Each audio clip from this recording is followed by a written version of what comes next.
హరే కృష్ణ భక్తులందరికీ స్వాగతం. ఈరోజు మన శ్రీమద్ భాగవతం కక్షంలోకి.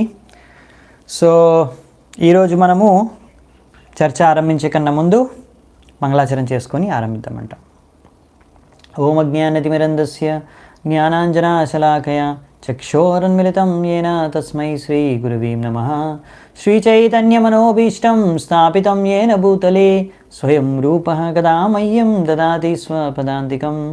వందేహం శ్రీగురోన్ శ్రీయుతాపదకమలం శ్రీగురూన్ వైష్ణవాంశ శ్రీరూపం సాగ్రజాతం సహగణ రఘునాథాన్వితాం తం సజీవం సాద్వైతం సావధూతం పరిజనసహితం కృష్ణచైతన్యదేవం శ్రీరాధాకృష్ణపాదాన్ సహగణలలితా శ్రీవిశాఖాన్వితాంశ. నమో ఓం విష్ణుపాదాయ కృష్ణప్రేష్ఠాయ భూతలే శ్రీమతే భక్తివేదాంత స్వామినితి నామినే.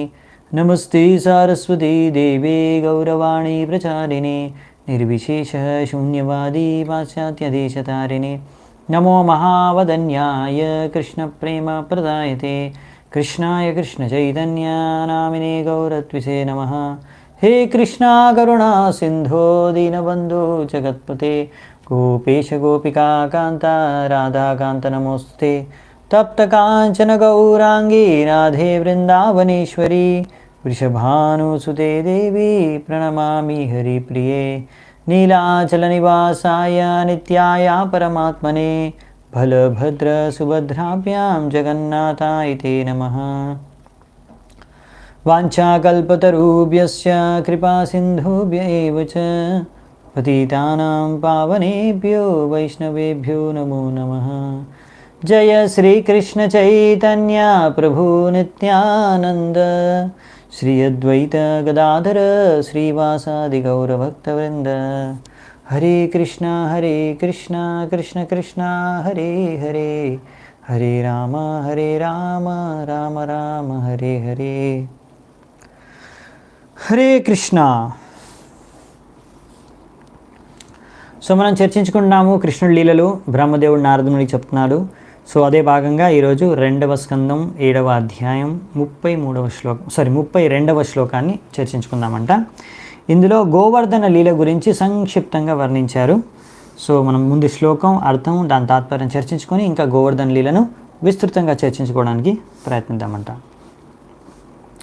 గోపైర్మకే ప్రతిహతే వ్రజ విప్లవాయ దేవేభివర్షతి పశూన్ కృపయారిరక్షుః ధర్తోచ్చిలింద్రమివ సప్తదినాని సప్త వర్షో మహీద్రమనగైకరే సలీలం. ఇక్కడ ఏం చెప్తున్నారంటే,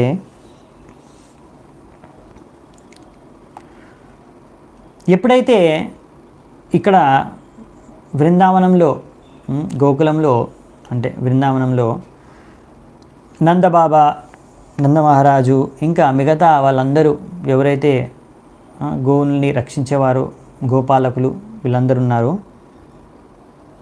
గోపలు వాళ్ళందరూ ఎప్పుడైతే భగవంతుడు ఆదేశం మేరకు అంటే కృష్ణుడి యొక్క ఆదేశం మేరకు ఆయన ఆదేశాన్ని అనుసరిస్తూ ఆ ఇంద్రదేవుడికి ఆ యజ్ఞం ఏదైతే చేయాలో ఇంద్ర పూజ ఏదైతే చేయాలో అది నిలిపివేసి దానికి బదులుగా వారు ఎప్పుడైతే ఆ కృష్ణుడి మాటలు విని ఈ గోవర్ధనానికి ఆవులకి మరియు బ్రాహ్మణులకి పూజ ఆరాధనాన్ని అర్పించారో ఆ విషయాన్ని తెలుసుకొని ఆ ఇంద్రదేవుడు ఎంతో కోపానికి గురై క్రోధానికి గురై వీరందరినీ ధ్వంసం చేయడానికి మొత్తం బృందావనాన్నే ధ్వంసం చేయడానికి ఎంతో పెద్ద వర్షాన్ని కురిపిస్తాడు. దాని కారణంగా ఎంతో బాధకు లోనైన ఆ యొక్క వ్రజవాసులని వారి ఆవులని అందరినీ రక్షించడానికి కృష్ణుడు అలాగే ఆ యొక్క ఇంద్రుడి యొక్క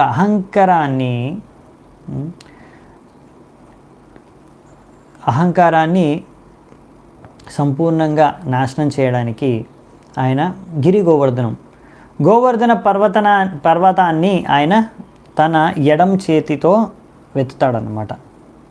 సో ఎత్తి ఇలా అందరినీ రక్షిస్తాడు 7 రోజుల పాటు. అప్పుడు ఆయన వయస్సు కూడా 7 సంవత్సరాలంట. సో ఈ విధంగా తన భక్త వాత్సల్యాన్ని కృష్ణుడు చూపిస్తాడు, ఆయన కరుణను కురిపిస్తాడు అందరు వ్రజవాసుల పైన. సో ఇక్కడ మనకు తాత్పర్యంలో ఇచ్చారనమాట. దీని ద్వారా మరి గోవర్ధన లీల ద్వారా మనకి కృష్ణుడు ఏం నేర్పిస్తున్నాడు అంటే 2 ముఖ్య కారణం. ఒకటి ఏంటంటే ఆ ఇంద్రదేవుడికి అహంకారం పెరిగిపోయినప్పుడు ఆ అహంకారాన్ని ముక్కలు చేయడానికి కృష్ణుడు ఈ యొక్క లీలను చేశాడు. అంతేకాకుండా ఇంకొక శిక్షణ మనకు కూడా ఉంది భక్తులందరికీ, అది కూడా చెప్తాము. సో ముందు ఈ అహంకారాన్ని ఎందుకు మరి ముక్కలు చేయడానికి కారణం కృష్ణుడు ఎందుకు చేయాలి అంటే, మామూలుగా అహంకారం అనేది ఎవరికైనా ఉంటుంది కొంచెం, అవునా? బద్ధజీవులు అన్నాగా సాధారణ మనుషులకి అహంకారం అనేది ఉంటుంది. అలాగే ఇంకా ఎవరైతే అసురులు, దానవులు, నాస్తికులు ఇలాంటి వారికి ఇంకా ఎక్కువగా ఉంటుంది అహంకారం. భగవంతుడి పట్ల అసూయ, అహంకారం ఇంకా ఎక్కువ. సో వారందరికీ ఉన్నది సరే, బద్ధజీవులకు ఉంది, సాధారణ మనుషులకు ఉంది, అసురులకు ఉంది, దానవులకు ఉంది, నాస్తులకు ఉంది, వాళ్ళందరికీ అహంకారం ఉంది సరే. కానీ ఎప్పుడైతే ఈ దేవతలు అనే వారందరూ సత్వగుణంలో ఎక్కువగా సత్వగుణం చేత ప్రభావితమై ఉంటారన్నమాట. కానీ అప్పుడప్పుడు వాళ్ళకి ఇలా మోస్ట్లీ సత్వగుణంలో ఉన్నా కానీ ఇలా ఒక్కొక్కసారి ఇలా రజోగుణం తమోగుణం ఎప్పుడైనా ప్రభావితమై, ఎందుకంటే అహంకారం అనేది సత్వగుణంలో ఉండేవారికి సత్వగుణం చేత ప్రభావితమై ఉన్నప్పుడు ఈ అహంకారానికి వారు గురికారు. సో ఈ యొక్క దేవతలు అనేవారు సత్వగుణంతో పనిచేయాలి కనుక అప్పుడు అహంకారం అనేది పెరిగిపోయిందంటే వారి సత్వగుణంలో ఉండట్లేదనే విషయాన్ని కృష్ణుడు గ్రహించి, మరి వారికి ఇచ్చిన బాధ్యతను వారు సరిగ్గా నెరవేర్చలేరనే విషయాన్ని గ్రహించి, ఇప్పుడు మరి ఇంకా భక్తి కూడా సరిగ్గా చేసుకోలేడు ఈ ఇంద్రదేవుడు అనే విషయాన్ని గ్రహించి, ఎలాగైనా సరే ఎలాగైతే ఎప్పుడైతే ఒక చిన్న పిల్లవాడు అంటే తన కొడుకు ఎప్పుడైనా తప్పు చేస్తే ఎలాగైతే ఒక తండ్రి దండించి మందలించి మళ్ళీ తప్పుదారి పడితే సరైన దారికి తీసుకొస్తాడో, అలాగే కృష్ణుడు కూడా ఈ దేవతలు ఆయననే నియుక్తించాడు, నువ్వు ఈ పని చెయ్యి అని వారికి ఒక శక్తి, సామర్థ్యం, స్థానం, పొజిషన్, అంత పవర్, అంత శక్తి ప్రసాదించితే ఇప్పుడు మరి వారు దాన్ని దుర్వినియోగం చేయడం వలన, లేకపోతే తప్పుదారి పడటం వలన, లేకపోతే వాళ్ళకున్న శక్తి సామర్థ్యాల వల్ల ఎంతో అహంకారం తలకెక్కిపోయిందనుకోండి, అప్పుడు కృష్ణుడు చూసి వీరి బాగు కోసం, ఇక్కడ ఇంద్రదేవుడి యొక్క బాగు కోసం సరైన దారిలో తీసుకురావడానికి, మళ్ళీ సత్వగుణంలో అతన్ని స్థాపించజేయడానికి కృష్ణుడు తన అహంకారాన్ని అంటే ఈ యొక్క ఇంద్రదేవుడి యొక్క అహంకారాన్ని ముక్కలు చేయాలనేసి నిర్ణయించుకున్నాడు అన్నమాట. సో అలాగని ఇక్కడ కూడా ఇంకొక శిక్షణ ఏంటంటే, మన కృష్ణుడు ఒక లీల చేస్తే దానికి 100 కారణాలు, అందులోంచి వందల అనంతమైన శిక్షణలు మనకు నేర్చుకోవచ్చు. ఇక్కడ మనం 2 ప్రాధాన్యంగా చూస్తున్నాం ఇక్కడ మనకు రాసినవి తాత్పర్యంలో మరియు మన భాగవతంలో కూడా. ఏంటంటే ఇంకొకటి, మరి ఇక్కడ ఎవరైతే భక్తులు ఎప్పుడైతే కృష్ణుణ్ణి ఆరాధిస్తున్నారో, ఎవరైతే ఆల్రెడీ కృష్ణుణ్ణి ఆరాధిస్తున్నారో, భగవంతుడిగా పూజిస్తున్నారో, ఆయన కృష్ణుడి భక్తులో, మరి వారికి మళ్ళీ దేవతల ఆరాధన చేయడం అవసరం లేదు, మళ్ళీ వేరే దేవీ దేవతల ఆరాధన చేయడం అవసరం లేదు అనే విషయాన్ని కృష్ణుడు ఇక్కడ వ్యక్తం చేస్తున్నాడు. ఇంకా ముఖ్యంగా ఇక్కడ బ్రజవాసులు వాళ్ళందరూ కృష్ణుడు భక్తులే కాదు, వాళ్ళు నిత్యసిద్ధ భక్తులు. అంటే వాళ్ళు ఎల్లప్పుడూ వాళ్ళు వ్రజకులం అంటే పైన గోలోక బృందం నుంచి ఆయనతో పాటు కిందికి దిగొచ్చారు కొంతమంది. సో ఇంకా మిగతా వాళ్ళు కూడా ఉన్నవారు కూడా వారు కూడా అందరూ భగవంతుడు కృష్ణుడు భక్తులు. సో వీళ్ళందరూ నా భక్తులు, నన్ను ఇంతగా ప్రేమిస్తారు, నన్ను ఇంతగా ఆరాధిస్తున్నారు, మళ్ళీ వీళ్ళందరూ ఆ ఇంద్రుడిని పూజించవలసిన అవసరం వీళ్ళకి లేదు అలా అని కూడా ఒక శిక్షణ మనకి ఇస్తున్నాడు అన్నమాట.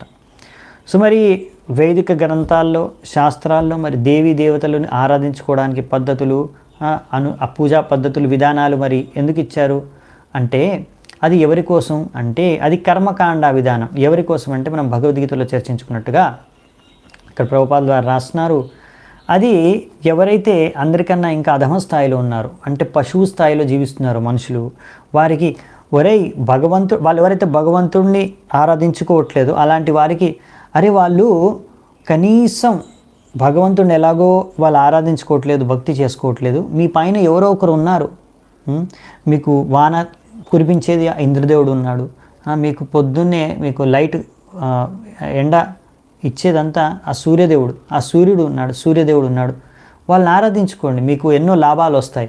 సో దానికి ఒక పూజా విధానం ఉంది అని ఎలాగైనా సరే వాళ్ళని మీరు సరైన కర్మలు చేసుకొని సరిగ్గా వాళ్ళని ఒక కర్మకాండ విధానంగా ఆరాధించుకుంటే మీకు కొన్ని లాభాలు వస్తాయని వాళ్ళని ఎలాగైనా సరే అధమ స్థాయి నుంచి కొంచెం పైకెత్తడానికి అనమాట. సో అలా అందుకని భగవద్గీతలో కృష్ణుడు ఏమంటాడంటే ఈ దేవతా ఆరాధన అనేది ఇండైరెక్ట్గా నన్నే ఆరాధించుకుంటారు, ఎందుకంటే వాళ్ళకి ఇచ్చిన శక్తి సామర్థ్యం అంతా, వాళ్ళు మీకు ఇచ్చే వరాలు కూడా అన్ని భగవంతుడి యొక్క అనుగ్రహం ద్వారానే వాళ్ళు ఇవ్వగలుగుతున్నారు మీకు వరాలు, అవునా? అందుకనే కృష్ణుడు అంటాడు ఇండైరెక్ట్గా నన్నే ఆరాధించుకుంటున్నారు. సో ఎవరైతే డైరెక్ట్గా కృష్ణుడిని ఆల్రెడీ ఆరాధించుకుంటున్నారో మళ్ళీ వాళ్ళు ఇండైరెక్ట్గా పరోక్షంగా, ప్రత్యక్షంగా మనం కృష్ణుడికి భక్తి చేసుకుంటున్నప్పుడు మళ్ళీ పరోక్షంగా కృష్ణుడికి భక్తి చేసుకోవాల్సిన అవసరం లేదు. ఎవరైతే కృష్ణుడికి అసలు భక్తే చేసుకోవట్లేదో వారికి అది సరే, మంచి పద్ధతి వాళ్ళకి, వాళ్ళని మనం ఎంకరేజ్ చేయొచ్చు. కానీ ఎవరైతే కృష్ణుని ఆల్రెడీ మనం ఆరాధించుకుంటాం వాళ్ళకి అవసరం లేదనే విషయాన్ని కూడా ఇక్కడ మనకు ప్రభుపాద వారు తెలియజేస్తున్నారు. అదే కృష్ణుడు కూడా భాగవతంలో ఈ యొక్క లీలలో తెలియచేస్తాడు. సో మనం మరి ఈ ప్రతి లీలలో ఇంకోటి సిద్ధపరిచేది ఏంటంటే కృష్ణుడు భగవంతుడు అని. అలా 7 ఏళ్ల వయసులో కూడా గోవర్ధన పర్వతాన్ని ఎత్తేసాడు. అది సాధారణమైన విషయం కాదు, ఒక మనిషి ఎత్తే ప్రసక్తే లేదు. ఒక సాధారణ మనిషి ఎత్తగలడు ఎవరైనా గోవర్ధన పర్వతాన్ని. ఎత్తడం కూడా కాకుండా 7 రోజులు. సో దీని ద్వారా కూడా మనం అర్థమయ్యేది ఏంటంటే కృష్ణుడు ఆ బాలకుడు సామాన్య బాలకుడు కాదు, భగవంతుడు అని. మరి ఈ లీల ఎలా జరిగిందనే విషయాన్ని మనం కొంచెం ఇప్పుడు మిగతా ఉండే నెక్స్ట్ 20 నిమిషాల్లో చర్చించుకోవడానికి ప్రయత్నిద్దాం. పెద్ద లీల కానీ సంక్షిప్తంగానే ప్రయత్నిద్దాం. ముఖ్యమైన విషయాలు చర్చించుకుందామంట. సో మరి ఎలా స్టార్ట్ అవుతుందంటే ఈ లీల వచ్చేసి ముందుగా ఇక్కడ నంద మహారాజు ఏం జరుగుతుందంటే అన్ని రకాల ఆయోజనాలు చేస్తున్నాడు అనమాట. ఈ యొక్క ఇంద్ర పూజ కోసం కావాల్సిన సామాగ్రిని సేకరిస్తున్నాడు. బ్రాహ్మణులను పిలిచారు, ఎవరైతే వేదిక మంత్రాలని పాటిస్తారో యజ్ఞం చేస్తారో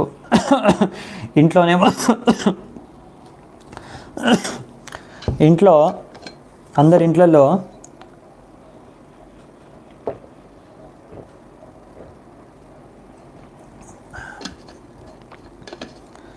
అందరూ వాళ్ళ ఇంట్లలో ఎన్నో రకరకాల వంటకాలు తయారు చేస్తున్నారు పూజ కోసం, నైవేద్యం కోసం. ఇంకా ఈ హడావిడంతా చూసి ఏదో పెద్ద పండగ జరుగుతుందే, ఏదో పెద్ద పూజ ఎక్కడ జరుగుతున్నట్టుంది, ఏదో పెద్ద యజ్ఞం జరగబోతున్నట్టుంది, అది ఎవరి కోసం, ఎందుకోసం, ఎలా చేస్తారు, ఎందుకు చేస్తున్నారు అనేసి అన్ని ప్రశ్నలు ఇప్పుడు కృష్ణుడు ఒక చిన్న పిల్లవాడు అడిగిన విధంగా తన తల్లిదండ్రులకి ఇప్పుడు నందమహారాజుకి అడుగుతాడనమాట. నందబాబా ఏంటి మరి ఇది, మీరు ఏం చేస్తున్నారు, పెద్ద పెద్ద హడావిడి చేస్తున్నారు, ఇవన్నీ ఎక్కడి నుంచి ఎన్నో సామాగ్రి తీసుకొస్తున్నారు, ఎన్నో వంటకాలు చేస్తున్నారు, బ్రాహ్మణులు వచ్చేసారు, వాళ్ళు యజ్ఞంకి తయారు చేస్తున్నారు, మరి ఎవరికైనా పూజ జరుగుతుందా, ఎవరికి పూజ చేస్తున్నారు, ఇంత పెద్ద అనుష్ఠానం, ఇంత పెద్ద పూజ, ఇంత పెద్ద పండగ ఉత్సవం ఎవరి కోసం, ఎవరిని సంతృప్తిపరచడం కోసం మాకు దయచేసి చెప్పండి. ఎందుకంటే మనం ఏవి అనుష్ఠానాలు చేసినా, ఏవి పూజలు చేసినా మరి అవి శాస్త్రాల ఆధారంగా ఉండాలి కదా, మనకు తోచినట్లుగా చేయకూడదు. మనమే చేస్తున్నామా, ఇంకెవరైనా చేస్తున్నారా, లేకపోతే అది మనం చేసేది సరిగ్గానే ఉందా, దీనివల్ల ఏం లాభం వస్తుందో మీకు తెలుసా, మీకు తెలిస్తే మాకు ఆ విషయాలన్నీ చెప్పండి, నాకు తెలుసుకోవాలని ఉంది తప్పకుండా అని ఇలా ఈ ప్రశ్నలు కోరికలు అడిగితే, సరే ఒక పిల్లవాడు ఎలాగైతే తండ్రిని అడుగుతాడో చిన్నపిల్లవాడి ఉత్సాహంతో ఉత్సుకతతో తెలుసుకోవాలని ఎన్నో విషయాలు ప్రశ్నలు డౌట్స్. సో నందమహారాజు కూడా ఇలా ఎప్పుడైనా చిన్నపిల్లలు ప్రశ్నలు అడిగితే సరైన సమాధానాలు ఇవ్వాలన్నమాట పెద్దలు. ఇక్కడ నుంచి కూడా మేము నేర్చుకుంటాం. నందమహారాజు ఎలా మంచిగా నచ్చి చెప్తాడు, ఎందుకు చేస్తున్నాం మనం అనుష్ఠానం. అంతేకాని చాలాసార్లు ఎప్పుడైనా పిల్లలు ప్రశ్నలు అడిగితే, నాన్న ఇది ఎందుకు చేస్తున్నారు, అమ్మ ఇది ఎందుకు చేస్తున్నారు, నువ్వు నోరు మూసుకొని ఉండు, అక్కడ పడుండు, నేను చాలా బిజీగా ఉన్నాను ఇప్పుడు అని మనం పని చేసుకుంటూ వెళ్ళిపోతాం. కానీ అది తప్పు. పిల్లలు ప్రశ్నలు అడిగినప్పుడు వాళ్ళ ప్రశ్నలకి సరైన సమాధానం ఇవ్వాలి.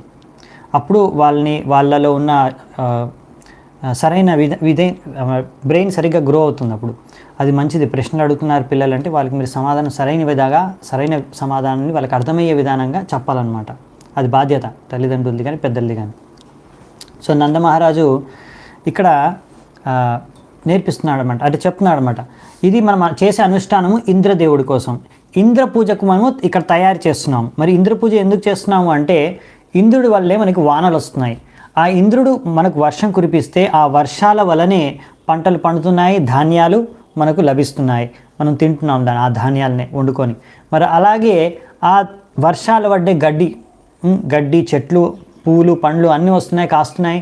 మన ఆవులన్నీ కూడా ఆ గడ్డి మేసే కదా మాకు ఎంతో పాలిస్తున్నాయి. ఆ పాల ద్వారా మనం ఎన్నో రకరకాల వ్యంజనాలు చేస్తున్నాము. అంతేకాకుండా యజ్ఞంలో కావాల్సిన నెయ్యి, ఇంకా వగేరా చాలా విషయాలు, అంటే చాలా పదార్థాలు కూడా ఉత్పన్నమవుతున్నాయి.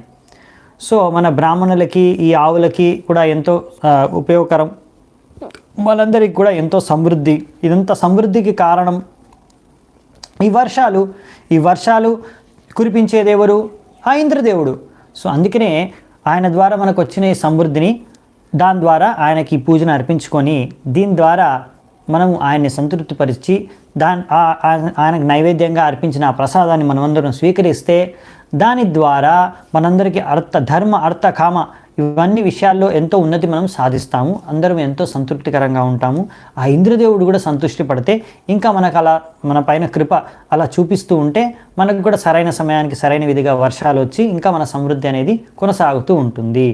ఇది మనమే చేయట్లేదు, అందరూ చేస్తున్నారు, నేను ఒక్కడనే చేయట్లేదు. ప్రతి ఒక్కరూ ఇంద్ర పూజను చేస్తారు. ఇది మనకు పరంపరలో వస్తుంది. శాస్త్రయుక్తంగా మేము చేస్తున్నాము అన్ని విషయాలు చెప్పేస్తాడనమాట కృష్ణుడికి. సో కృష్ణుడు మొత్తం వినేసి ఇప్పుడు రకరకాల సిద్ధాంతాలు చెప్తారు కృష్ణుడు. కర్మ మీమాంస సిద్ధాంతాన్ని వర్ణిస్తారు. అది మనం ఇప్పుడు డీప్గా మనం ప్రతి శ్లోకం చర్చించుకోము, అంత సమయం లేదు మనకి. కానీ మనము ముఖ్యంగా కృష్ణుడు చెప్పే ముఖ్యమైన ఆర్గ్యుమెంట్స్ మనం చూస్తామన్నమాట. సో కృష్ణుడు అంటారనమాట, చూడు నాన్న, మీరు చేస్తున్నారు ఇంద్ర పూజ, కానీ మనం తెలుసుకోవాల్సింది ఏంటంటే, ఒకటి కర్మ. మనం చాలా కష్టపడి పరిశ్రమ చేస్తున్నాం, అవునా? మనం పరిశ్రమ చేస్తున్నాం కాబట్టి, మనం కష్టపడి పనిచేస్తున్నాం కాబట్టి, దాని అనుసారంగా మనకి రావాల్సిన సుఖం, లాభం అనేది, దుఃఖం అనేది మన కర్మానుసారంగా మనకు లభిస్తుంది. దానికోసం మీరు ఎవరినో పూజించవలసిన అవసరం లేదు, అవునా? ఇదంతా మనకి అంటే వాళ్ళు అక్కడ ఏంటంటే ఇంద్రుడిని, ఒక విషయం అర్థం చేసుకోండి. ఇంద్రుడిని ఇక్కడ రాశారు మనకి. ఇంద్రుడికి అహంకారాన్ని ముక్కలు చేయడానికి వీళ్ళందరికీ ఇలా రకరకాల కారణాలు చెప్తున్నారనమాట కృష్ణుడు. సో మనము పరిశ్రమ చేస్తున్నాం కనుక మనకు ఫలితం రావాల్సిందే, కనుక మనకు ఫలితం వస్తుంది, అవునా? మరి మీరు ఇంద్రుడు అంటున్నారు, ఆయన కర్తవ్యం ఆయన చేస్తున్నాడు, ఆయన పని చేయాలి, అది చేయాల్సిన పని ఆయన చేస్తున్నాడు, అది ఆయన కర్తవ్యం, వర్షాలు కురిపించడం. మళ్ళీ వర్షాలు ఎలా కురుస్తున్నాయి అనుకుంటున్నారు? అది 3 గుణాల ప్రభావితం, 3 గుణాలు నడిపిస్తున్నాయి ప్రకృతిని, అవునా? అందులో రజోగుణం యొక్క ప్రభావితం ద్వారా ఈ యొక్క మేఘాలన్నీ ఆ రజోగుణ ప్రభావం వలన ఈ వర్షాన్ని కురిపిస్తున్నాయి. సో ఈ విధంగా మనకి వర్షాలని వస్తున్నాయి. సో మనకి పంటలు పండుతున్నాయి, గడ్డి మొలుస్తుంది, అది మన ఆవులు తింటున్నాయి. సో మనకి సమృద్ధి అనేది వర్షాల కారణంగా వస్తున్నా, ఆ కురిపించడానికి అది రజోగుణం ప్రభావం వలన ఆ మేఘాలు వర్షాన్ని కురిపిస్తున్నాయి. అదేదో మన పంటల మన అవసరం ఉన్న చోటు మాత్రమే ఆ వర్షాలు ఏం కురిపించట్లేదు మన కోసం. ఆ వర్షం అనేది ప్రతి చోట పడుతుంది, ప్రతి భూమి మీద పడుతుంది. మన భూమి మీదే కాదు, ఆ చెట్టు మీద కూడా వర్షం పడుతుంది, ఆ నీటి మీద కూడా వర్షం పడుతుంది, సముద్రం మీద కూడా వర్షం పడుతుంది, పుట్ట మీద కూడా వర్షం పడుతుంది, కొండ మీద కూడా వర్షం పడుతుంది, రాతి మీద కూడా వర్షం పడుతుంది. ఓన్లీ మన పంట పొలాల మీదనే అక్కడే వర్షం పడట్లేదు. సో వర్షం అనేది ప్రతి చోట పడుతుంది. సో మన కోసమే స్పెషల్గా వర్షం పడట్లేదు.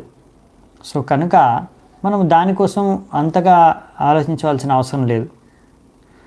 మనం చూసేది ఏంటంటే, ముఖ్యంగా మనకు సమృద్ధి ఎందువలన వచ్చిందంటే, ఇప్పుడు మీరు చూడండి, గోవర్ధనం ఉంది, గోవర్ధన పర్వతం, అవునా? సో ఈ యొక్క మన ఆవులు రోజు ఈ గోవర్ధన పర్వతం చుట్టూ పైన మేయడానికి వెళ్తాయి. ఆ గడ్డి అక్కడ ఉన్న చెట్లని మేస్తాయి. అక్కడ గోవర్ధన పర్వతం నుంచి ఎన్నో రకరకాల పళ్ళు, మనకి ఎంతో మంచి మంచి ఆహార పదార్థాలు వస్తాయి, దొరుకుతున్నాయి. మన ఆవులు ఎంతో సంతోషంగా అక్కడంతా మేస్తున్నాయి. దాని ద్వారా మనకు ఎంతో పాలు వస్తున్నాయి, దాని ద్వారా ఎన్నో పదార్థాలు వస్తున్నాయి, నెయ్యి వస్తుంది, ఇంకా పెరుగు వస్తుంది, ఇంకా ఎన్నో రకాల పదార్థాలు తయారు చేసుకుంటాం, అవునా? దీని ద్వారా పదార్థాల ద్వారా మన బ్రాహ్మణులు ఎన్నో రకాల యజ్ఞాలు, ఇంకా ఎన్నో రకాల మంత్రాలు చదువుతున్నారు. వాళ్ళు చేసే వాళ్ళ ఆశీర్వాదం, వాళ్ళ యొక్క తపస్సు, వాళ్ళ యొక్క యజ్ఞాల ద్వారా, మరియు ఈ యొక్క బ్రాహ్మణుల ద్వారా, ఈ ఆవుల ద్వారా, ఈ గోవర్ధనం ద్వారా మనకు సమృద్ధి అనేది లభిస్తుంది. ఇంకా మన కష్టం, అవునా? సో ఇక్కడ మనకి సమృద్ధి ముఖ్యంగా మనము చూస్తే గోవర్ధన, పర్వతం మరియు ఈ యొక్క ఆవులు మరియు ఇంకా బ్రాహ్మణులు, వీళ్ళు మనకు కారణం సమృద్ధికి. కనుక ఆ ఇంద్రదేవుడికి పూజ చేయవలసిన అవసరం మనకి లేదు.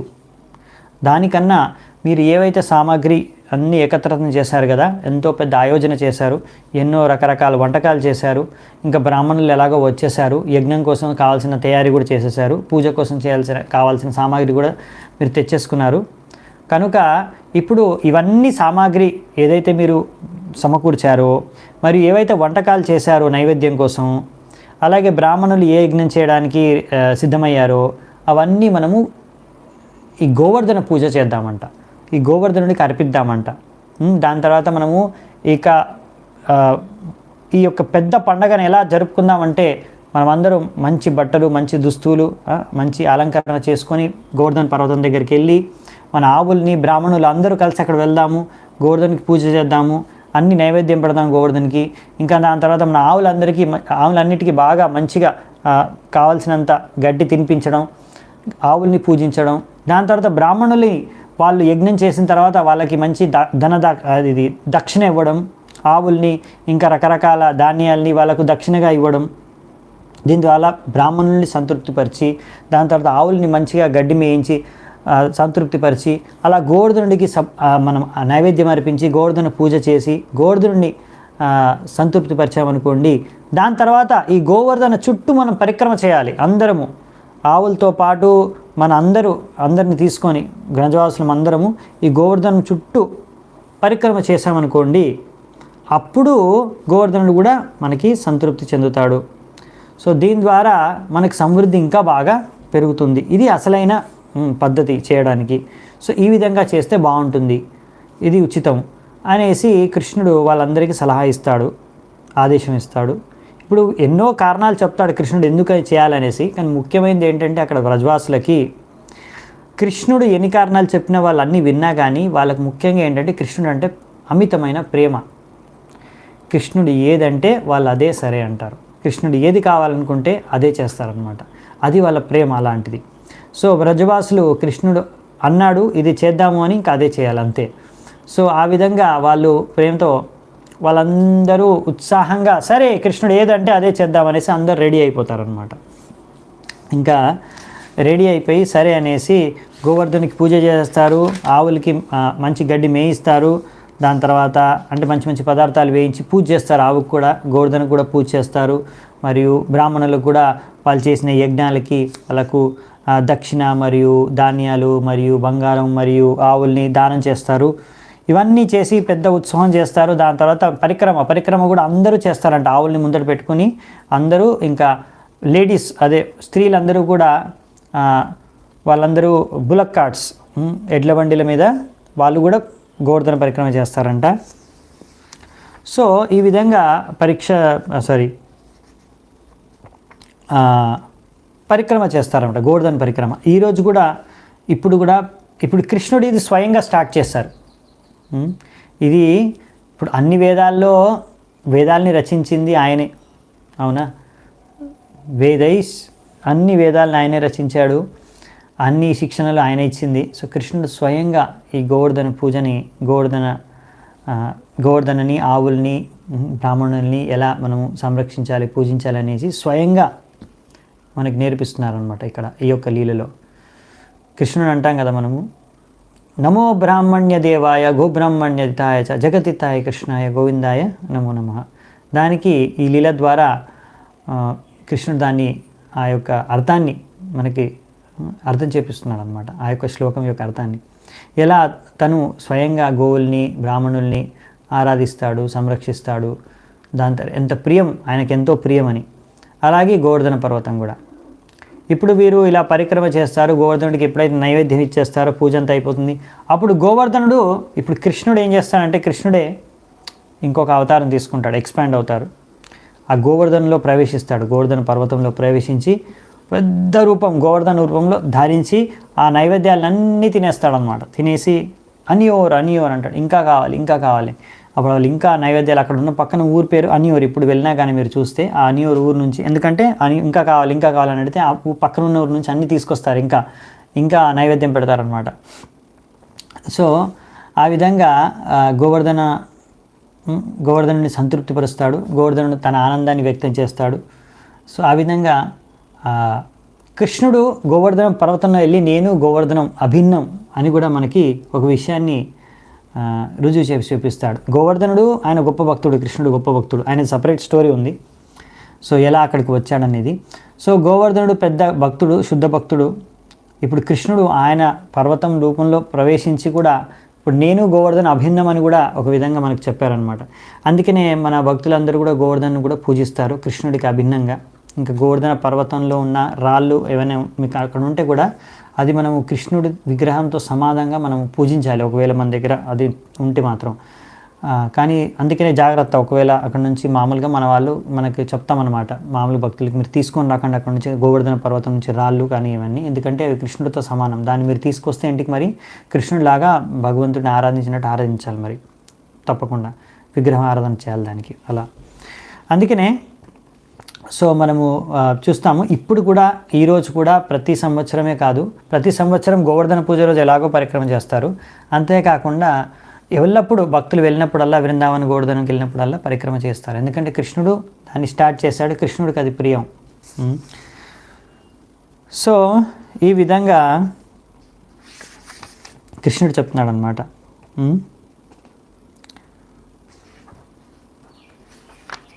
సో నెక్స్ట్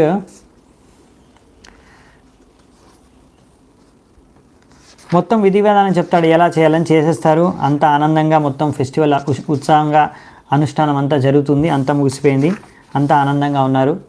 కానీ ఒక వ్యక్తికి మాత్రం చాలా కోపం వచ్చేసింది. ఎవరది? ఇంద్రదేవుడికి. ఇంద్రదేవుడు మాత్రం ఇదంతా అనుష్ఠానాన్ని చూసి ఆయనకి ఇంకా కోపం తలకెక్కిపోయింది అనమాట. ఎంత కోపం అయిపోయాడంటే ఇంకా దాని తర్వాత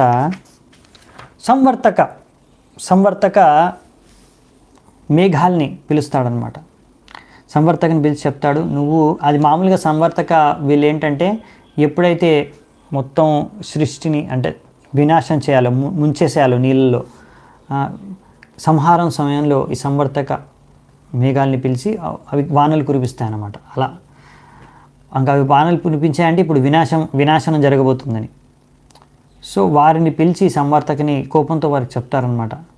వీళ్ళందరూ ఇక్కడ ఈ వ్రజమండలంలో, మథురా మండలంలో, బృందావనంలో ఒక చిన్న బాలుడి యొక్క మాటలను విని ఈ వ్రజవాసులందరూ ఎంతో సమృద్ధితో వాళ్ళ అహంకారం ఎంత పెరిగిపోయిందంటే వాళ్ళు మర్చిపోయారు ఆ సమృద్ధికి కారణం ఎవరు అని, అది నేనేనని. మరి అంతేకాకుండా నాకు పూజ చేయకుండా నా కోసం ఆయోజన చేసిన అన్ని యజ్ఞ సామాగ్రి వంటకాలను వారు ఈ గోవర్ధన పూజను చేసి గోవర్ధనుడికి అర్పిస్తారా? అది ఒక చిన్న పిల్లవాడి మాటలు విని వీరు ఎంత పెద్ద పొరపాటు చేశారో, వీళ్ళ అహంకారం ఎంత పెరిగిపోయిందో వీళ్ళకి బుద్ధి చెప్పాలి. ఇప్పుడు సరైన బుద్ధి చెప్పడానికి వీళ్ళ సమృద్ధిని మొత్తం నాశనం చేసేసేయాలి. ఆ విధంగా నువ్వు వర్షం కురిపించు, ఆ మొత్తం బృందావన స్థలం అంతా నీటిలో మునిగి ధ్వంసం అయిపోవాలి, వాళ్ళందరికీ బాగా బాధ కలగాలి, కష్టం కలిగేలా వర్షం కురిపించు, అప్పుడు వాళ్ళకి బుద్ధి వస్తుంది, నేను ఎవరో తెలుస్తుంది అంటారు. అలా అని సంవర్తకం పంపిస్తే ఇంకా సంవర్తకం పెద్ద పెద్ద పిల్లర్స్, పెద్ద పెద్ద వర్షము ఎలాగంటే స్తంభాల్లాగా వర్షం పడుతుందన్నమాట. అంటే ఏదో ఒక చినుకుల్లాగా కాకుండా పెద్ద పెద్ద వర్షాలు, ఒక స్తంభాలు పడ్డట్టు వర్షాలు అంత పెద్ద పెద్ద వాటర్ అంత పెద్దగా పడుతుందన్నమాట. ఇంకా అలాగే ఇంద్రుడు ఇంకా అక్కడ ఉన్న కొన్ని 7 రకాల ఎంతో విపరీతమైన గాలులు అనమాట. ఆ గాలి దేవతలను కూడా పిలిచి గాలుల్ని కూడా, అంటే చాలా గాలి, పెద్ద వాన, పెద్ద గాలి అనమాట, అన్నీ కొట్టుకుపోతున్నాయి, ఇంకా అన్నీ మునిగిపోతున్నాయి. కాసేపట్లోనే మొత్తం బృందావనం అంతా నీటితో మునిగిపోయిందనమాట. అంటే మీకు చెప్పారు ఇక్కడ ల్యాండ్ కనిపించట్లేదు, కింద నడవడానికి ఎక్కడ ఎత్తు ఉంది, ఎక్కడ లోతు ఉందని కనిపించట్లేదు, అంతా నిండిపోయింది నీళ్ళతో. అలా పరిస్థితి. ఇప్పుడు ఆవుల్ని సంరక్షించుకోవాలనేసి అక్కడ ఉన్న మన బృందావన బ్రజవాసులందరూ ఆవుల్ని తీసుకొని నందబాబా దగ్గరికి, కృష్ణుడి దగ్గరికి వచ్చేసారనమాట. కృష్ణుడి దగ్గరికి వచ్చేసి వాళ్ళు ప్రార్థన అర్పించుకుంటారనమాట. ఏమని? కృష్ణ కృష్ణ మహాభాగా త్వన్నాతం గోకులం ప్రభో త్రాతుమర్హసి దేవాన్నః కుపితాద్ భక్తవత్సల. సో ఏమంటారంటే కృష్ణ కృష్ణ మహాభాగో, కృష్ణ కృష్ణ మహాభాగ అంటే ఎంతో భాగ్యవంతుడైన కృష్ణ, నువ్వే త్వాన్నాతం గోకులం ప్రభో, నువ్వే ఈ గోకులంకి నాతుడివి. త్రాతుం అర్హసి దేవాన్న, మమ్మల్ని తప్పకుండా దయచేసి మమ్మల్ని రక్షించండి, మమ్మల్ని గోవుల్ని. ఎందుకంటే దేవాన్న, ఆ దేవ ఇంద్రదేవుడి నుంచి. ఎందుకంటే ఆయన కుపితాద్ భక్త వత్సల, ఆయన కుపిత అంటే ఎంతో కోపానికి, ఆయన ఎంతో కోపం వచ్చేసింది. ఇప్పుడు మనం ఆయనకి ఇంద్ర పూజ చేయలేదు కదా, ఎంతో కోపం వచ్చేసి కుపితాద్. సో కోపం వచ్చేసి ఇలా వర్షం కురిపిస్తున్నాడు, మీరు భక్తవత్సల కనుక మీరు మమ్మల్ని అందరినీ రక్షించండి అనేసి ఇలా. చూడండి అక్కడ వ్రజవాసులందరూ కృష్ణుడు భగవంతుడు అని వాళ్ళకి తెలియదు, ఆ భావనతో ఉండరు, కానీ మాకు కృష్ణుడే అందరినీ రక్షిస్తాడు అనే నమ్మకం వాళ్ళకి మాత్రం ఉందన్నమాట. సో అలా వచ్చి వాళ్ళు ఎప్పుడైతే ప్రార్థించుకుంటారో, ఎలాగైతే గర్గముని చెప్తాడు, అనేన సర్వదుర్గాని యూయం మంజస్తరిష్యతి అంటే, అప్పుడు గర్గముని అంటాడనమాట నందమహారాజ్కి, ఈ యొక్క కృష్ణుడు ఉండడం వలన మీరు ఎంత పెద్ద పెద్ద ఆపదలు వచ్చినా కానీ ఈ కృష్ణుడిని మీరు ఆశ్రయిస్తే మాత్రం ఈయన మీ అందరి ఆపదల్ని, అన్ని రకాల ఆపదల్ని తొలగించేస్తాడు అని. సో అందుకనే ఇక్కడ మనం చూస్తుంది ఏంటంటే, వీళ్ళందరూ కూడా వస్తారు, భగవంతుడిని అలా ఆరాధించుకుంటారు. ఇప్పుడు మీరు అనుకోవచ్చు ఎవరైనా, అదేంటి కృష్ణుడు స్వయంగా ఉన్నప్పుడు వాళ్ళందరూ వ్రజకులంలో ఉండవలసిన అందరూ బృందావనంలో ఉన్న అందరు శుద్ధ భక్తులు కూడా ఎందుకు అంత బాధను అనుభవించవలసి వచ్చింది అంటే, మనకి ఇక్కడ ఆచార్యులు రాస్తున్నారు, విశ్వనాథ్ చక్రవర్తి ఠాకూరు ఏమంటున్నారంటే, మీకు ఆకలి పెరిగిందనుకోండి, ఎంత ఆకలి పెరిగితే తర్వాత మీకు ఎప్పుడైతే తినే పదార్థం మీ దగ్గరకు వస్తుందో అదెంతో రుచికరంగా అనిపిస్తుంది, మీరు ఇంకా ఎక్కువ ఆనందాన్ని అనుభవిస్తారు. ఆకలి లేదనుకోండి, ఎంత రుచికరమైన పదార్థాన్ని మీకు ఇచ్చిన, వంటకాన్ని మీకు ఇచ్చినా మీరు అది తిన్నా మీకు అంతగా ఆనందం లభించదనమాట. ఎంత ఆకలి ఎక్కువ ఉంటే ఆనందం పెరిగిపోతుంది అనమాట మీరు తిన్నప్పుడు. అలా ఇక్కడ కూడా కృష్ణుడు ఆ యొక్క లీలలో భక్తులు యొక్క భగవంతుడి పట్ల ఆ యొక్క భావన, ఆ యొక్క హృదయంలో భక్తిని ఇంకా ఎక్కువగా ఉద్రిక్తత పెంచడానికి కృష్ణుడు ఇంకా బాగా వాళ్ళు ఈ యొక్క భక్తి రసాన్ని ఆస్వాదించడానికి, ఆశ్రయాన్ని భగవంతుడి కృష్ణుడి ఆశ్రయాన్ని గ్రహించడానికి ఇలా ఆయన లీలలన్నింటినీ ఎంతో ఇంకా లీలలో రసాన్ని పెంచడానికి ఇలా లీల చేస్తుంటాడు అనమాట కృష్ణుడు. అందుకే మనం చూస్తాము, అంటే ఎవరైతే భక్తులు ఉంటారో ఎప్పుడైనా ఆపదలు వస్తే ఇంకా ఎక్కువగా కృష్ణుడిని ఇంకా ఎంతో ఇంటెన్స్లీ ఎంతో సంపూర్ణంగా మొత్తం పూర్ణరూపంగా శరణాగతులయ్యి భగవంతుడి పట్ల ఆధారపడి భగవంతుడే మాకు దిక్కు అని సంపూర్ణంగా భగవంతుడిని వేడుకోవడం, ఎంతో ఇంటెన్సిటీతో భగవంతుడిని ప్రార్థించుకోవడం జరుగుతుందన్నమాట. మామూలు సమయాల్లో అంత ఇంటెన్సిటీతో భగవంతుడిని మనము ప్రార్థించుకోకపోవచ్చు, కానీ ఆపద సమయంలో చేసుకుంటాం. దాని ద్వారా భక్తి అనేది మనది ఇంకా పెరుగుతుందంట ఒకవేళ అలా చేస్తే. అలా మన భక్తిని ఇంకా పెంపొందించడానికి, ఇంకా మనము ఆ సమయంలో మనం భగవంతుడి అలా ప్రార్థించుకొని మనకు వచ్చే భగవంతుడి యొక్క ఆదాన ప్రదానం చేస్తాడు, భగవంతుడికి మనం అలా సంరక్షించినప్పుడు ఇంకా భగవంతుడి పట్ల మనకు ఒక సంబంధం అనేది ఇంకా కనిష్టంగా ఇంకా స్ట్రాంగ్గా ఏర్పడుతుందన్నమాట. సో అలా ఆయన యొక్క రిలేషన్షిప్ భక్తులతో ఇంకా స్ట్రాంగ్గా చేసుకోవడానికి కృష్ణుడు అలా రకరకాల లీలలు చేస్తూ ఉంటాడు అనమాట. సో ఇక్కడ వెంటనే కృష్ణుడు అర్థమైపోతుంది, ఇది ఇంద్రదేవుడి పని, ఓకే కోపంతో ఇలా చేస్తున్నాడు కదా, ఇప్పుడు ఇంకా బుద్ధి చెప్పాలి ఆయనకు అనేసి వెంటనే కృష్ణుడు అంటే మీరేం కంగారు పడకండి అని వెంటనే వెళ్ళేసి గోవర్ధన పర్వతాన్ని ఎడం చేత్తో ఎత్తేస్తాడు. వెంటనే 7 ఏళ్ల వయసు అంతే ఎత్తేస్తాడు. ఎత్తేగానే అందరు చెప్తాడు, మీరందరూ ఇక్కడికి వచ్చేసేయండి గోవర్ధన పర్వతం కిందకి, మీ అందరు ఆవుల్ని అన్నిటి తీసుకుని వచ్చేసేయండి అని. సో అందరూ వాళ్ళ ఆవుల్ని ఇంకా పిల్లల్ని ఇంకా వాళ్ళ కుటుంబ సభ్యులు అందరితో సహా మొత్తం గోవర్ధన పర్వతం కిందకి వచ్చేస్తారు. ఇప్పుడు గోవర్ధన పర్వతం చాలా పెద్దది, మీరు చూస్తే ఇప్పుడు కూడా అది మీరు పరిక్రమ చేస్తే మొత్తం 21-22 కిలోమీటర్లు ఉంటుంది మీరు ఒక పరిక్రమ చేశారంటే. సో ఆ సమయంలో ఇంకా పెద్దగా ఉండేది. ఇప్పుడు శాపం అనుసారంగా కొద్దిగా ప్రతి సంవత్సరం కొద్దిగా తగ్గిపోతుంది ఆవగించంతా, కానీ అయినా పెద్దదే. సో అలా భగవంతుడు వెత్తగానే గోవర్ధన పర్వతాన్ని ఇంకా వీళ్ళందరూ కిందికి వచ్చేస్తారు. ఇంకా ఏ వాన వల్ల ఏ బెంగ ఉండదు. ఇంకా భగవంతుడు అలా పట్టుకొని 7 రోజులు అలాగే ఉంటాడు. 7 రోజులు అలాగే నించొని ఉంటాడు కృష్ణుడు. కానీ కృష్ణుడు ఎంతో సునాయాసంగా ఎత్తేస్తాడంటే, ఎలాగైతే చిన్నపిల్లలు ఆడుతూ పుట్టగొడుగులను ఎత్తేస్తారో చేత్తో, అలా ఎత్తేస్తాడంట కృష్ణుడు, ఏమాత్రం కష్టం లేకుండా. అందుకే కృష్ణుడు భగవంతుడు. సో ఈ సమయంలో బయట మాత్రం వర్షం బాగా కురుస్తుంది. ఈ గోవర్ధన పర్వతం పైన బయట మొత్తం, కానీ గోవర్ధన పర్వతం ఎంత వర్షం కురిసినా కానీ గోవర్ధన పర్వతానికి ఏం అవ్వట్లేదంట. ఇంకా బయట ఎంత వర్షం పడ్డా ఇలా నీటి కింద పడగానే మొత్తం ఆవిరైపోతుందంట. కిందంతా ఒక్క నీటి చుక్క లేదు. ఇలా 7 రోజులు కంటిన్యూస్ ట్రై చేశారనమాట అక్కడ ఇంద్రదేవుడు వర్షం కురిపించడానికి, ముంచడానికి మొత్తం బృందావాన్ని. ఆయన ముంచలేకపోయాడు.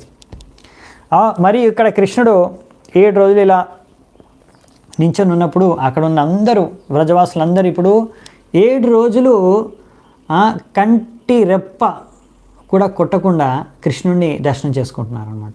ఆయన యొక్క సౌందర్యాన్ని ఆస్వాదిస్తున్నారు, ఎంతో ఆధ్యాత్మిక ఆనందాన్ని అనుభవిస్తున్నారు. మామూలుగా కృష్ణుడు ప్రతిరోజు ప్రొద్దున్నే గోచరణకి వెళ్ళేటప్పుడు చూస్తారనమాట.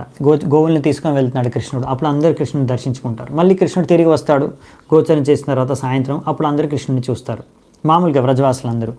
దాని తర్వాత కృష్ణుడు పడుకుంటాడు రాత్రికి వెళ్ళి ఇంటికి. సో మామూలుగా ఏంటంటే ఇంతసేపు దర్శనం రోజు దొరకదనమాట, కానీ ఇప్పుడు 7 రోజులు నాన్ స్టాప్. సో కృష్ణుడిని దర్శనం చేసుకుంటూ ఎంతగా వాళ్ళు ఆస్వాదిస్తూ అందులో మగ్నమైపోతారంటే తిండి, నిద్ర, దాహం అన్నీ మర్చిపోతారు. ఏమాత్రం తినడం, నీళ్ళు కూడా తాగరు.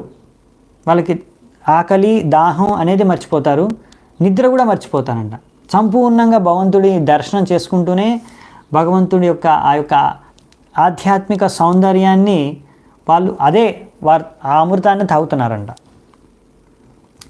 అలాగే కృష్ణుడు కూడా తన భక్తుల్ని చూస్తూ ఆయన కూడా భక్తులతో ఆదాన ప్రదానం చేసుకుంటూనే ఆయన కూడా ఇంకా ఏమి తినకుండా, ఏమి ఆహారం తీసుకోకుండా, ఏమి నీళ్ళు కూడా తాగకుండా అలాగే 7 రోజులు ఎంతో సునాయాసంగా ఆ పర్వతాన్ని ఎత్తించారనమాట. ఇంకా చాలా లీలలు జరుగుతాయి 7 రోజుల మధ్యలో కూడా. మనం ఇప్పుడు అంత సమయం లేదు.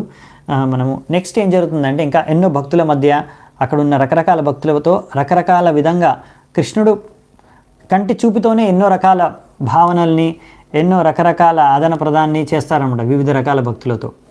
తర్వాత అలా 7 రోజులు అందరూ ఎంతో ఆనందంగా గడిపిన తర్వాత ఇంకా ఇంద్రుడు అర్థం చేసుకుంటాడు, ఈ కృష్ణుడు సామాన్య బాలుడు కాదు, ఈయన భగవంతుడు, నాకు శక్తిని, సామర్థ్యాన్ని, ఈ యొక్క పదవిని ప్రసాదించింది ఆయనే.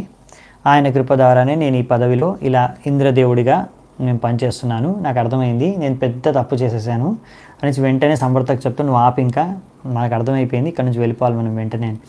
సో వాన ఆగిపోతుంది.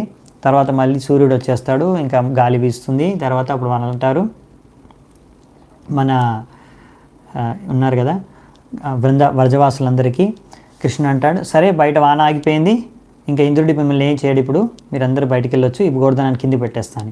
సో అందరూ బయటకు వచ్చేస్తారు, గోవర్ధనాన్ని కింద దించేస్తాడు. అదే స్థానంలో ఎక్కడి నుంచి ఎత్తాడో అక్కడ దించేస్తాడు. దాని తర్వాత అందరూ పైనుంచి గంధర్వులు, కిన్నరులు, అప్సరసులు అందరూ నృత్యం చేస్తారు, గానం చేస్తున్నారు, వాళ్ళు వాయిద్యాలు వాయిస్తున్నారు, పుష్ప వృష్టి చేస్తున్నారు పైనుంచి. ఇక్కడ కింద అందరు ఆనందాన్ని వ్యక్తం చేస్తూ కొంతమంది కృష్ణుని ఆలింగన చేసుకుంటున్నారు తన మిత్రులు, ఇంకా పెద్దవాళ్ళు ఆశీర్వాదం ఇస్తున్నారు. ఇంకా కొంతమంది గోపికలు ఆయనకు మంచి మంచి బహుమతులు, అంటే మంచి మంచి వెన్నె, లేకపోతే పెరుగు, పాలు, పదార్థాలు, వివిధ పదార్థాలు అన్నీ భగవంతుడికి అర్పిస్తున్నారు. చిన్నపిల్లలు ఇంకా కృష్ణుడి కన్నా చిన్న వయసు వాళ్ళు ప్రణామాలు చేస్తున్నారు. ఇలా వివిధ రకాలుగా కృష్ణుడికి వాళ్ళ యొక్క ఆనందాన్ని వ్యక్తం చేశారన్నమాట. ఆయనతో ఆదాన ప్రదానం చేశారు.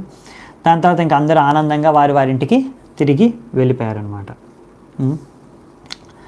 దాని తర్వాత ఇక్కడ పైన ఇంద్రదేవుడికి అర్థమైపోయింది, నేను పెద్ద అపరాధం చేశాను, పెద్ద తప్పు చేశాను, ఇప్పుడు భగవంతుడి పట్లని పెద్ద అపరాధం చేశాను, నాకు అసలు అహంకారంతో నా కళ్ళు, నా మెదడు పనిచేయలేదు, నేను అంధుడిని అయిపోయాను అహంకారంతో, ఇప్పుడు నా కళ్ళు తెరుచుకున్నాను, నేను ఇప్పుడు ఎలాగైనా క్షమాపణ అడుక్కోవాలి, ఎలా ఆలోచిస్తూ తర్వాత పెద్ద ప్రాసెస్ ఉందిలే, కానీ మనం ఫాస్ట్గా వెళ్ళిపోతే కృష్ణుడికి ఇష్టమైంది ఆయనకు గోవులు కాబట్టి సురభి ఆవును తీసుకొని ఆయన అక్కడి నుంచి వెంటనే వచ్చేస్తాడు. ఎవ్వరు ఆయన కొంచెం సిగ్గు ఎక్కువ కదా, అందుకే కొంచెం ప్రైవేట్గా కృష్ణుడిని కలుసుకుంటాడు గోవర్ధన పర్వతం దగ్గర. అక్కడికి వెళ్ళి కృష్ణుడికి ఎన్నో ప్రార్థనలు అర్పిస్తాడు. ముందు మీరే తల్లి, మీరే నా తండ్రి, మీరే నా గురువు, మీరే నా దైవం, అంత పరమేశ్వరుడు భగవంతుడు మీరే, ఈ సృష్టికర్త మీరే, నాకు శక్తి సామర్థ్యం ప్రసాదించింది మీరే, మీ అనుగ్రహం కృప ద్వారా నేను బతుకుతున్నాను, నేను పెద్ద తప్పు చేశాను, నన్ను క్షమించండి అని ప్రార్థన చేసుకుంటే కృష్ణుడు వింటాడు. సరే క్షమాపణ అడుగుతున్నాడు, తెలుసుకున్నాడు తప్పు అనేసి ఇంకా క్షమించేస్తాడు కృష్ణుడు, చెప్తాడనమాట అదే. దాని తర్వాత వెంటనే ఇంద్రదేవుడు పైనుంచి ఆ స్వర్గం నుంచి వచ్చిన గంగా నీళ్ళతోని ఆయన అభిషేకం చేస్తాడు. అలాగే తర్వాత సురభి ఆవు యొక్క పాలతో కూడా కృష్ణుడికి అభిషేకం చేస్తాడన్నమాట. సో తర్వాత ఈ యొక్క కృష్ణుడికి అప్పుడే ఒక నామధేయాన్ని చేస్తారనమాట. గోవింద అనే పేరుని అప్పుడే కృష్ణుడికి ఇస్తారనమాట ఇంద్రదేవుడు, సురభి ఆవు ఆ సమయంలో. సో ఈ గోవింద్ కుండ్, సురభి కుండ్, ఎక్కడైతే అభిషేకం జరిగిందో ఇంద్రుడి మందాకిని గంగ ద్వారా మరియు సురభి ఆవు పాల ద్వారా, ఈ గోవింద్ కుండ్, సురభి కుండ్ ఆ అభిషేకం ద్వారా ఒక కుండ తయారైందనమాట, పెద్ద లేకు, అంతగానో అభిషేకం చేస్తే. సో అందుకనే ఆ యొక్క కుండ మీరు ఇప్పుడు కూడా చూడొచ్చు అనమాట. గోవర్ధన పరిక్రమ చేస్తున్నప్పుడు ఈ గోవింద్ కుండ్, సురభి కుండ్ ఇవన్నీ వస్తాయి దారిలో మీకు. ఇంకా చాలా స్థలాలు ఉన్నాయి అలా గోవర్ధన పరిక్రమ చేసినప్పుడు. తప్పకుండా ఒకవేళ మీరు చేయకపోతే ఈసారి వెళ్ళినప్పుడు తప్పకుండా గోవర్ధన పరిక్రమ చేయండి. కృష్ణుడికి ఎంతో ప్రియం మరియు తప్పకుండా చేయాలి, చేసిన వాళ్ళకి తెలుసు. సో అదనమాట విషయం ఈరోజుది. సో మనం ఇక్కడే మన యొక్క చర్చను ముగిద్దామంట. సో కృష్ణుడు అక్కడ మనకు క్షమించి వదిలేస్తాడు ఇంకా తర్వాత ఇంద్రదేవుడికి. సో ఇంద్రదేవుడు మళ్ళీ తిరిగి తన స్వర్గానికి వెళ్ళిపోయి ఆయన యొక్క కార్యాన్ని నిర్వర్తించడం స్టార్ట్ చేస్తాడు. సో ఇదన్నమాట గోవర్ధన్ లీల, సంక్షిప్తంలో చెప్పడానికి ప్రయత్నించాను. రేపు కృష్ణాష్టమి, కొన్ని చోట్ల ఈరోజే కృష్ణాష్టమి వెస్ట్లో. సో మీ అందరికీ శ్రీకృష్ణ జన్మాష్టమి శుభాకాంక్షలు. సో అలాగే రేపు ఎల్లుండి కూడా మాకు కొన్ని ప్రోగ్రామ్స్ ఉన్నాయి, ఆన్లైన్లోనే ప్రోగ్రామ్స్ అన్నీ చేస్తాము. మన దర్శనము, అభిషేకము, అవన్నీ ఆరతి, ఇవన్నీ మీకు ఆన్లైన్లోనే మన లైవ్ టెలికాస్ట్ చేస్తాం యూట్యూబ్ ఛానల్లోనే. సో దానికి తగ్గట్టు వివరాలు అవన్నీ డీటెయిల్స్ కూడా నేను మన వాట్సాప్ గ్రూప్స్లో పెట్టేస్తాను. మరియు రేపు కూడా మీరు అందరూ రేపు ఎల్లుండి మన శిల ప్రభుపాదుల వారి అపియరెన్స్ డే, ఆయన యొక్క ఆవిర్భావ దినము మరియు నందోత్సవం. సో ఆ రోజు కూడా మనము కొన్ని ప్రోగ్రామ్స్ చేసుకుంటాము. సో పిల్లల ద్వారా కొన్ని కార్యక్రమాలు ఉన్నాయి, వాళ్ళందరూ కూడా కొన్ని చేస్తారు. అవి కూడా మనకి యూట్యూబ్లోనే నేను అన్ని వీడియోస్ కానీ లైవ్ కానీ అన్నీ పెడతాను. దాని వివరాలు కూడా మీకు వాట్సాప్లో పెడతాను. సో రేపు మనకి క్లాస్ మరి తెలుగులో జన్మాష్టమి క్లాస్ ఉంటుందా లేదా అనేది నేను కొంచెం చూస్తాను వీలైనంత మటుకు, ఎందుకంటే కొంచెం బిజీ షెడ్యూల్ ఉంది రేపు. మీరు మీ ఒపీనియన్ కూడా తెలిపొచ్చు. నేను ట్రై చేస్తాను. టైమింగ్ ఇప్పుడే వెంటనే చెప్పలేను. మనకి ఏమైనా ఒకవేళ రేపు తెలుగు క్లాస్ మనం తీసుకుంటే జన్మాష్టమి సందర్భంగా సో ఆ క్లాస్ వగేరే డీటెయిల్స్ కూడా మనకు వాట్సాప్ గ్రూప్లో నేను మీకు తెలియజేస్తాను. ప్రభుపాద్ రోజు కూడా ప్రభుపాద్ది అభిషేకం మనం చేస్తాం ఇక్కడ, అది కూడా లైవ్ టెలికాస్ట్ చేస్తాము. ఆరతి, అభిషేకం, భోగ నైవేద్యం అంతా. మరియు దాని తర్వాత ఆఫరింగ్స్ ఉంటాయి. పిల్లలు కూడా కొంతమంది ఆఫరింగ్స్ చేస్తున్నారు, పిల్లల ద్వారా చేయిస్తున్నాము. అది కూడా ఉంటుంది కార్యక్రమం ప్రభుపాద్ అపియరెన్స్ డే రోజు. ఆ డీటెయిల్స్ అన్నీ నేను వాట్సాప్ గ్రూప్లో పెడతాను మీకు. సో మీరు అందరూ కూడా ఉత్సాహంగా ఈ యొక్క కార్యక్రమాల్ని వీక్షిస్తూ పాల్గొనండి. ఉత్సాహంగా మీరు మీ యొక్క ఆశీర్వాదాన్ని ఇస్తూ. సో మీ అందరికీ శుభాకాంక్షలు. రేపు ఎల్లుండి మన యొక్క శుభమైన ఎంతో శుభదినాలు. మీరెంతో ఉత్సాహంగా భక్తిలో పాల్గొంటారని ఆశిస్తూ, అలాగే మీరు కూడా మీ యొక్క సమయం ఉంటే ఎక్కువగా మాలలు చేయడానికి ప్రయత్నించండి. సో ధన్యవాదాలు. ఇప్పుడు నేను సెలవు తీసుకుంటాను. ఈరోజు ఆల్రెడీ కొద్దిగా లేట్ అయిపోయింది. श्री प्रभुपाद की जय, श्री कृष्ण जन्माष्टमी की जय, ग्रंथराज श्रीमद् भागवतम की जय, समवेत गौर भक्त वृंद की जय, निताय गौर सीतनाथ प्रेमानंदी हरि हरि बोल।